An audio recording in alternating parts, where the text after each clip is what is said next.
The dark side of doll magic is that, in my opinion, you are creating a being, and I like to call my dolls fabric beings, by the way, that has its own consciousness, which means it may have its own agenda, which can conflict with what you want. Even though, when I make my fabric beings and I give them instructions and with a petition, and I also utilize the chi, the life force of various herbs and gemstones, metals, whatever, there sigils. There's a lot of energy that I put together, kind of like how we have a body with all of these different cells, right?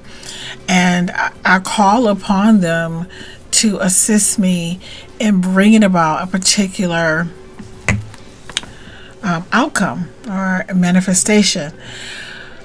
But the thing about creating this fabric being, this this magical doll, is that this magical doll, to me, as you're merging life forces, or you're merging wills. I think you can merge wills. And I got chills. Y'all. Ooh. Oh, did my light flash? And yeah, sometimes once I do the magic, lights are flashing, there's things going on, and I know that they are alive, right? And they may do what they want to do. I'm just going to be straight up with you. That's the dark side of it. But it's not a problem for me, because I have always been a person that allows beings to be free. Like, if you're my student, I personally don't like rules. Yeah, I don't like being told what to do. Now, I will follow rules, but let me say this. Whenever I encounter an entity, a being, I don't care if it's an alien or like whatever, my natural inclination is to respect them.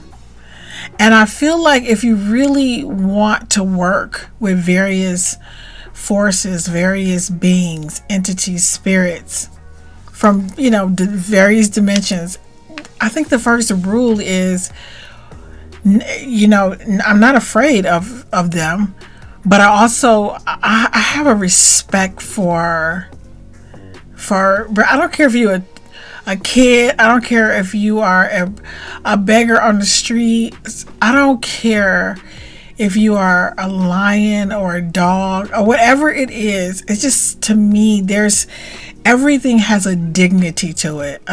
There's an innate dignity once that being comes into fruition, and I feel like it is. I'm looking over because, oops, this is one that I never should do. When I first started doing doll magic, this is a doll. Wait, I think she lost one of her earrings, or him. That is one I use for protection, right? And I keep it here by my computer. Hi, baby. And let me put her back because I don't want her to fall. It just felt like she was looking at me. And sometimes I can feel their spirit. I can feel, that my papers fell. Okay, you know what? I moved that. Give me a second here. Oh, all right. That wasn't that bad, was it? But anyway, like I was saying, is that I know that they have a consciousness and a will and a power to them, and that when I create them, I'm merging my own desire, my own power, and then I'm saying, look, let's put our energy together. Yeah, and we're gonna manifest this. We're gonna, whatever for whatever reason that I am making a doll, whether it's in or resources or some type of outcome. You know what I mean? But I think that one thing that just came to me recently is that usually once I charge them, I use some of the techniques. And the book is called Chaos Magic by Damien Brand. I use some of the techniques in that book to bring my dolls to life. Like once I finish them, I like to, burn the candles, some incense, and I like to kiss them, like to blow like my breath into them. But usually while I'm making the doll, at some point that doll will come to life, and I can tell the minute that doll come to life. So usually when I charge the doll, at that point it's just giving it more energy. I am refining the instructions of the petition that I've placed inside, the sigils or whatever that I've written either on the doll or inside of the doll. But I always know that my doll is his or her own person, and I always respect that energy. Now my my best-selling fabric being is a Clauneck, the demon of wealth, right? And I've sold quite a few of those, and I got chills. When I sell him, I cry like a baby, like a baby, y'all. It's like when somebody, write me and they say, hey, they ask me about my dolls. I don't just say, oh, I'm never desperate to sell them. I talk to the dolls to see if this is a good fit. I'll, I'll burn some candles. There's this thing. I got some little special treats, and we'll talk, and I'll get a feeling as to whether or not this person is a good fit, right? So the doll has a lot of say in terms of where he or she wants to reside. I think I've made a mistake in the past, because I think you've seen the story. I'm just assuming. But on my YouTube channel, I have one of my dolls that I gave to somebody to thank them. And anyway, I don't want to, rehash that story, but it is on my channel. But the main thing is, these beings have a will of their own. They can. People ask, could they not carry out the petition or the goal? I gotta be honest. Yeah. But I tell my dolls, now I don't know, because there's a chi that comes from me when I create them. I always ask them to be their highest and best self, and to be in alignment with the love and the light of God. I don't want them to go rogue. Now, I do have a Clauneck that's rogue. Yeah, I don't know why I put this in this video. I do. All of my Clauneck dolls have 2 hearts except one. Yeah, and yeah, he doesn't have a heart, because at that time, there was just some things I had to like put like a black. Like if you put a black blanket or a black towel or something over the doll, it will, what's the word? I don't want to say snuff out their power, but it's the word I'm looking. What's the word? What is it called when you? Oh God, I can't think of the word. But basically, it's. mutes. It's like it mutes the energy of the doll, right? So if you put something like black, like a black towel or a black sheet or something over the doll, even people who make dolls without magical intention, those dolls are still magical. Don't ever forget that. So if somebody make a doll for you, and even though they didn't put gemstones and herbs and all of that stuff in it, that doll is still very, very magical. It's the shape of a human itself, or anything that emulates or copies the shape of a human, is very powerful. This is why in Amish culture, you're not allowed to put a face on a doll, because they say that when you put a face on a doll, it can attract a evil spirit, and that a rogue spirit. So a lot of that, not just the Amish, but there are a lot of cultures that say that won't allow you to, they refuse to put faces on dolls because they say it attracts evil spirits. Now, I do know that once a doll has, I feel like it's the eyes that actually you can see where the doll is coming to life. So even like, all my dolls here, I didn't put any magic spells or anything in them, but I do like to cleanse them frequently. I like to burn incense, or I have this blend to keep their energy charged, to keep their energy cleansed. I talk to them because I feel like I just want to make sure we're still cool. I'm just being half silly. I don't know. But I think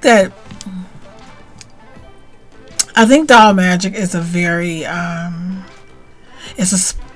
don't want to say it's a special calling, because I think all magic is very special.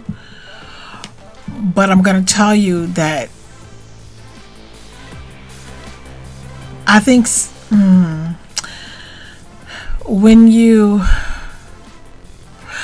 I think another thing about doll magic that I wouldn't say is like a dark aspect of it, is that you don't want someone to manipulate or take your doll, because I think it can have an impact on you, right? So you have to hide this doll to make sure that no one has access to it. So this is the second Clauneck demon doll that I made. But let me tell you, this is a story about this doll that I want to share with you. So my son, he's so beautiful. I'm sorry. My son asked me for a red demon doll, fabric being, let me use the right language. And he wanted him to have fangs. And I said, baby, I don't want to make a red, but he insisted. He insisted on that I make a red, doll for him, a red demon for him. And now this is not a color that I would have selected. And so I listened to my son and I gave him fangs. I took the fangs out because I wasn't really a fan of the fangs, but I made the fangs for him. So after I made him for my son was like, he said, I'm not, people will think I'm crazy if I'm not going to put that at work. It could affect my, it's not professional. I said, well, why did you ask me to make it for you if you don't want to take it home? Take it to work. And I said, well, why don't you take it home with you? He was like, no, I don't. He said, I don't feel comfortable. He said, I don't feel comfortable. Now, these are actually new wings for this demon, because I think Payel wanted the old wings and I gave him to him, right? But I made the new wings. I was not going to have a wingless demon in my house, right? Because I want him to be able to protect himself and all the powers necessary. So my son refused to take the demon home. He refused to take this demon to work. And now I tried to give this demon to other people. I was like, you don't want it? Like, I don't understand. Like, I don't understand. I don't understand why, he's just so cute. He's so sweet. And no one would take him. And now I'm just like, no, you're my baby. We're not going nowhere. I don't want to get lipstick on you. So now that's just what it is. It is what it is, right? So this demon is just a sweetie pie. Now another one of my dolls I just want to share with you. Oh, I love her so much. This is Seshat. And yeah, this is like a let me see if you can see. Oh, can you see that she is alive? Look at her, y'all. I made this on the fly. Like, I can't. Oh, you know what? I'm gonna be honest with you. I had a lot of stuff going on, and it was, look at this. Oh my God, I love her arm. She's holding her tail. You see her little yeah. She is very powerful. To thank her for everything. She's very powerful, but basically this is during a time that some things was going down, okay, and just seems like she can't. Matter of fact, she came to me in my sleep, and I made her, and for protection. So yeah, these beings are extremely powerful. But anyway, I just wanted to share a couple, and as you can see, all of the beings I have behind me that I've probably talked about, but respecting their energy and respecting when you receive downloads, to really pay attention to them. You can write petitions and say, and they will carry it out. But also, now this just came to me recently, is writing, burning incense and candles to keep them charged, to give them energy, is important as well. Like if you they'll always have a charge to them, but it's kind of like, I don't want to say like watering a plant, because if you don't water a plant, it won't live. But when you keep them charged, in terms of like what, like I said, I like to do some of the techniques from Chaos Magic by Damon Brand, which are my favorite books. I haven't done a book review for it, but it's one of my favorite books because, I like to have fun. So anyway, those are just a few of them. Oh, and I want to show you one more thing. I promise you know what? I don't know if my camera might fall. If my camera doesn't fall, I keep this right here, and I don't want it to fall. Now this is a snake, right? This is my baby, y'all. Now I could have made one. Now this one, I ordered it off of Amazon. And the reason I have this snake here is because, let me see. It's because I read a lot of spell books, and guys, I read so many spell books. It's from anything, I just love reading about different stuff, and I've just come up with my own conclusions. But basically, there is a book that talked about the color of cobalt blue is a very good color in terms of helping you protect your internet, or keeping your data safe on the internet.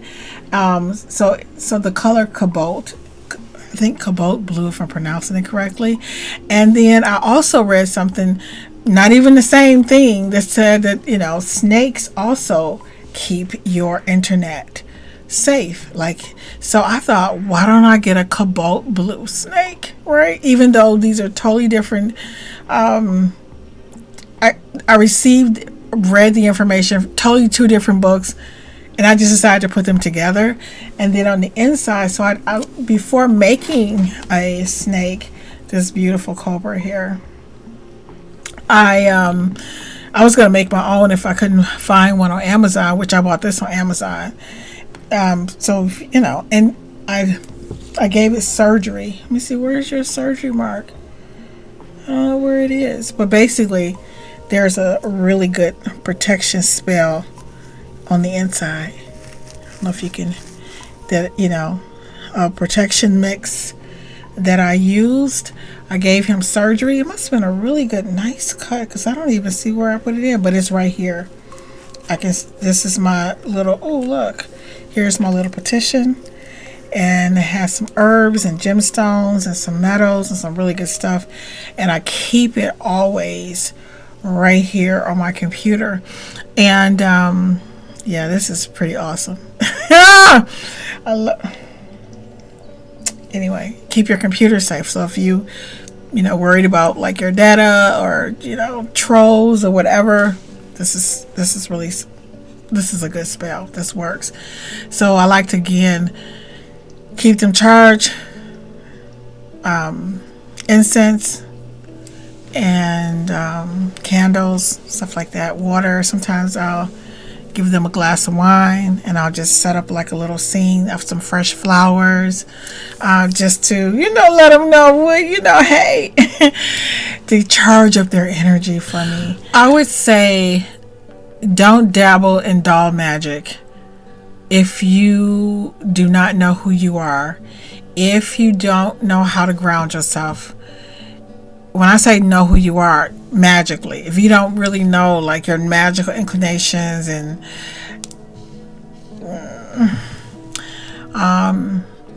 how to ground yourself, the difference between, you know, sometimes when something happens and the light flickers and you think, oh, okay, is that the light? No, it's knowing when the doll is coming to life, when she is alive, trusting that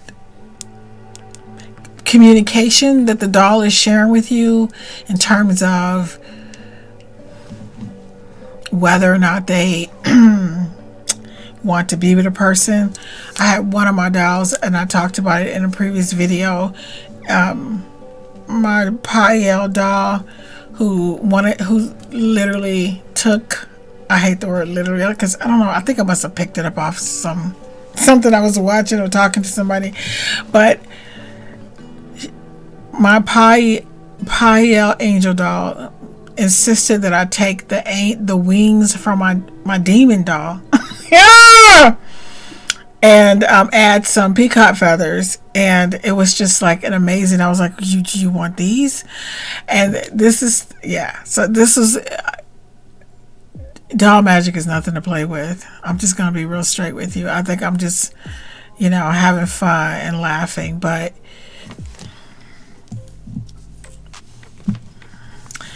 it is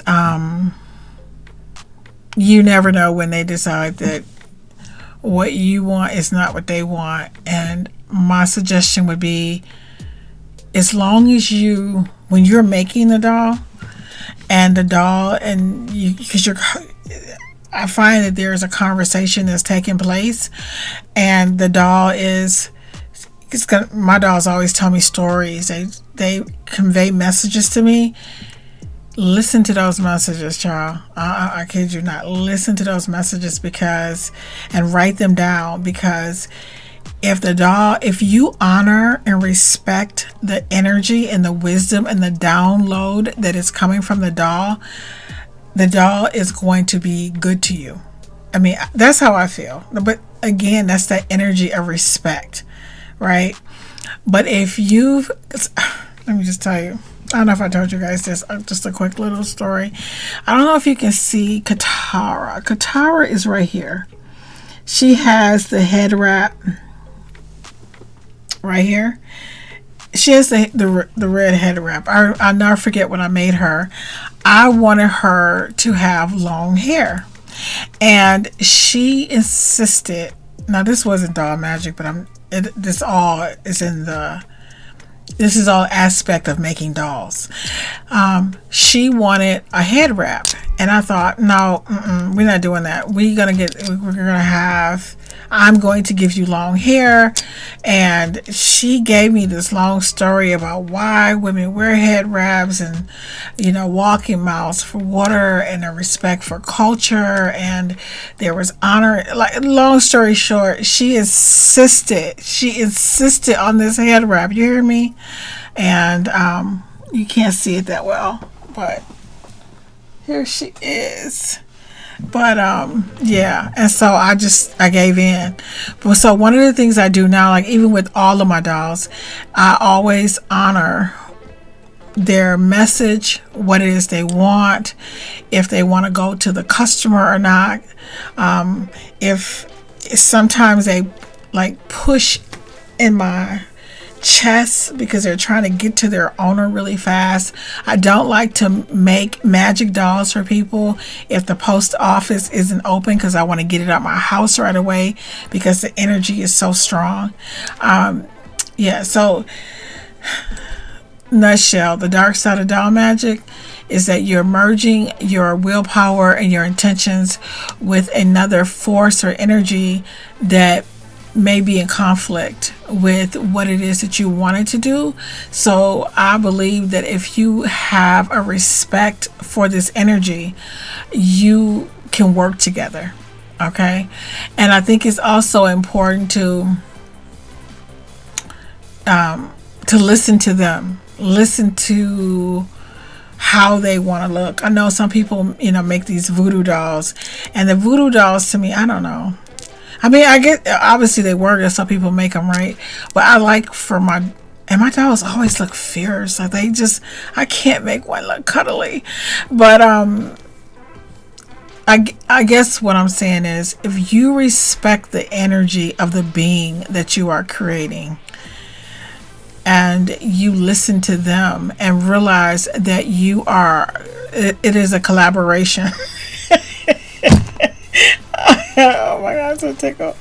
It is a collaboration, right? I think that, doll magic can be very, very, it's entertaining and juicy. One of the things that scares me the most about making dolls is one day getting an order for one doll, and having to make like 100 of those dolls. I know that would drive me insane because I'm so creative and I have so many ideas and so many fabric beings that I want to make, that the thought of having to make one doll over and over again would just completely stress me out. So as a person who have a business where I make my dolls, I make my jewelry, it's like, in order to make money, you need to make sales, but I don't want to. It's like, I want to make money, but I don't want to get stuck in the loop of catering to the business and losing my creativity, losing my ideas, losing my enthusiasm and my passion for making dolls. That is, I know this may sound crazy, but it is really my biggest fear.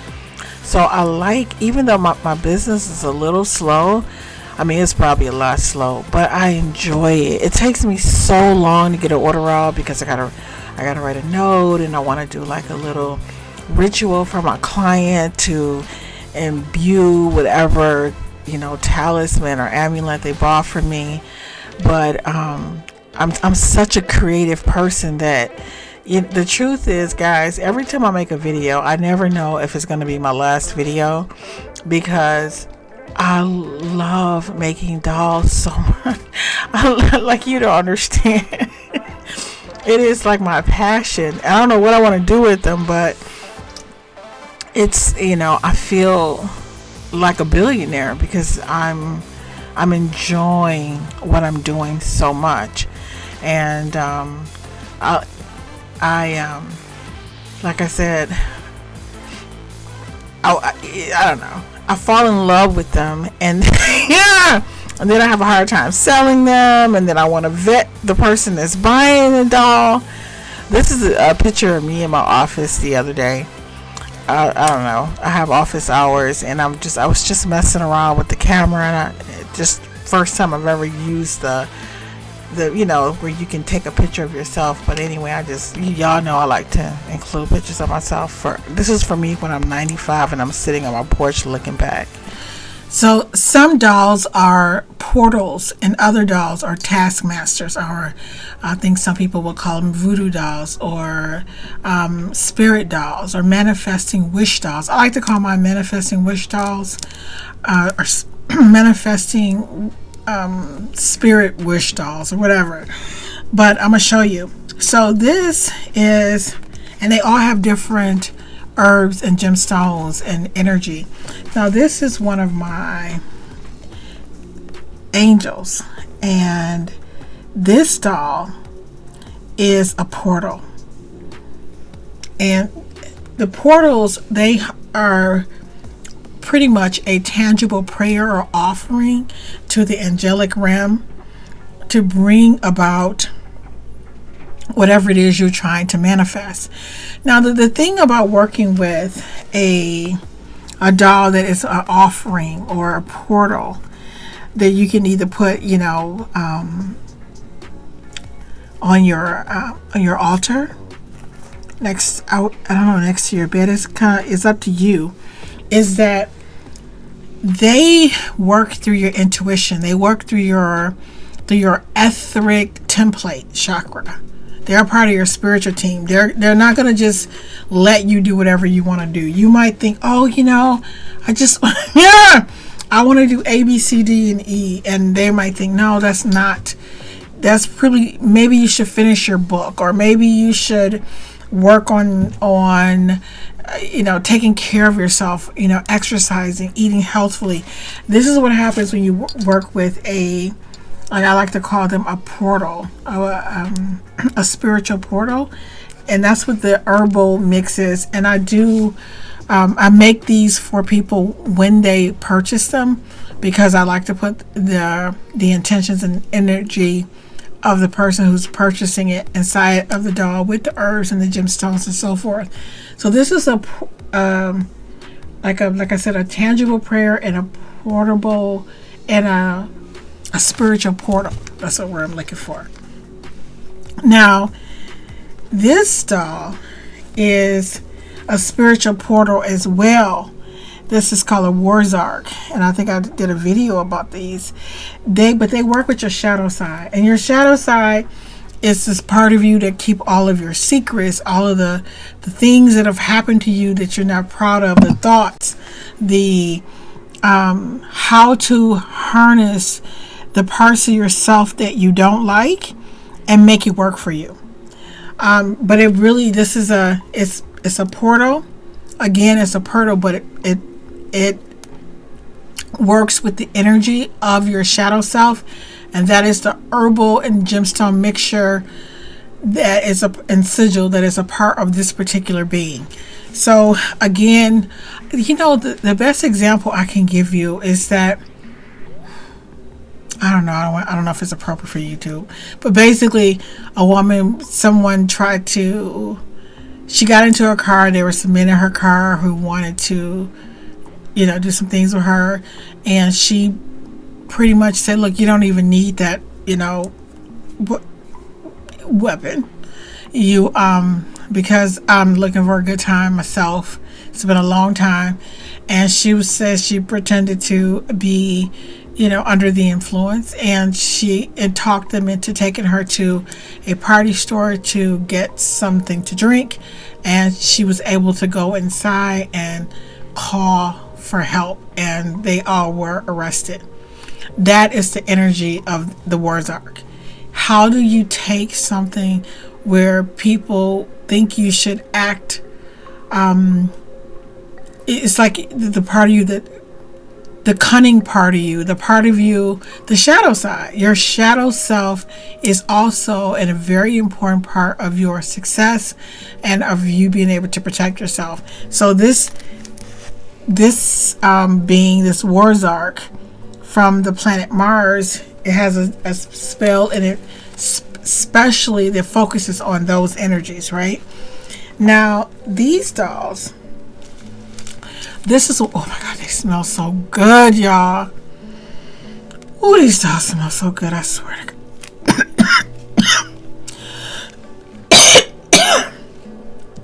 Excuse me, they smell so good. These are taskmasters, meaning that whatever you tell them to do, they're going to carry it out. This is the first time I ever made a doll that I saw like a white smoke. Like just an energy, the strongest energy. And then here's another taskmaster. These dolls, they carry out your wishes. They don't care, you'll deal with the consequences. You're a sovereign being. They don't question, they're not here to communicate with you or, oh God, these smell so good, I swear. Oh my God, these smell so good. But anyway, so these are, this is a special recipe that I got from my ancestors. These are made from leather. And they are very, very potent and powerful. Very. So, again, doll energy is, you can use them as a portal, offering to help you communicate with various spiritual beings. And they can also carry out certain tasks that you wish. Now, if you ask them to carry out a task, I've had people who they get exactly what they want and they don't want it. Like they're just like, oh, I didn't know it was going to be like that. My dolls are my most powerful magic because it was gifted to me from my ancestors.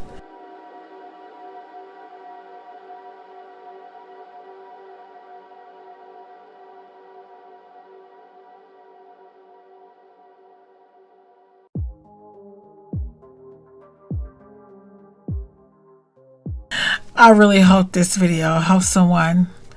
Thank you so much for watching. And I look forward to seeing you, darlings, in the next video. I really hope this video helps someone. Thank you so much for watching. And I look forward to seeing you, darlings, in the next video.